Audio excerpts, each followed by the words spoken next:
প্রিয় আমার ছাত্র এবং ছাত্রীরা, আজকে মাধ্যমিক আগত যে টেস্ট পরীক্ষা এবং 2025-এর যে ফাইনাল পরীক্ষা, সেই ফাইনাল পরীক্ষায় ভূগোল সাবজেক্টের 5 মার্কের প্রশ্ন তোমাদের করতে হবে দুটো।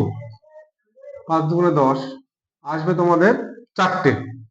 তোমাদের জন্য মাত্র আমি 9খানা প্রশ্ন রেখেছি। তো এই 9টা প্রশ্নের মধ্যে তোমরা সব মোটামুটি সবই কমন পেয়ে যাবে। প্রথম প্রশ্ন হচ্ছে নদীর ক্ষয় ও সঞ্চয় কার্যের ফলে সৃষ্ট ভূমিরূপগুলো চিত্রসহ লেখো। তোমরা এখানে আমাদের যে চ্যানেল, সেই চ্যানেলে দেখবে নদীর ক্ষয় এবং সঞ্চয় কার্যের দুটোই ভিডিও করা আছে।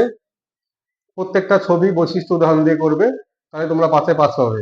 পরের প্রশ্ন হচ্ছে হিমবাহ ও জলধারার কার্যের ফলে সৃষ্ট ভূমিরূপগুলো লেখো। 3 নম্বর হচ্ছে বায়ুমণ্ডলের উষ্ণতার তারতম্যের কারণ। এই যে হিমবাহ এবং জলধারার কার্যের ফলে সৃষ্ট ভূমিরূপ, এখানে তোমরা একটা হিমবাহের ক্ষয়ের ফলে, হিমবাহের সঞ্চয় কার্যের ফলে সৃষ্ট ভূমিরূপ প্রশ্নটা দেখে রাখবে। তারপরে 3 নম্বর হচ্ছে বায়ুমণ্ডলের উষ্ণতা তারতম্যের কারণ, বায়ুমণ্ডলের চাপের তারতম্যের কারণ। আর নিয়ত বায়ু কাকে বলে এবং বিভিন্ন প্রকার নিয়ত বায়ু সম্পর্কে আলোচনা করো, এটাও খুব ইম্পর্টেন্ট। সব থেকে বেশি ইম্পর্টেন্ট হচ্ছে নিয়ত বায়ুর সঙ্গে বায়ুচাপ বলয়ের সম্পর্ক। এই যে একটা গোল করে তোমরা ছবি আঁকবে, দেখবে বায়ুচাপ বলয়গুলো দেবে এবং নিয়ত বায়ুর স্ট্রাকচারটা করে আমার দেখবে চ্যানেলে দিয়ে আছে, সেটা তোমরা দেখাবে। আর যেটা সব থেকে মোস্ট ইম্পর্টেন্ট বায়ুমণ্ডল থেকে, সেটা হচ্ছে সমুদ্র স্রোত সৃষ্টির কারণগুলি লেখো আর জোয়ার ভাটা সৃষ্টির কারণগুলি লেখো।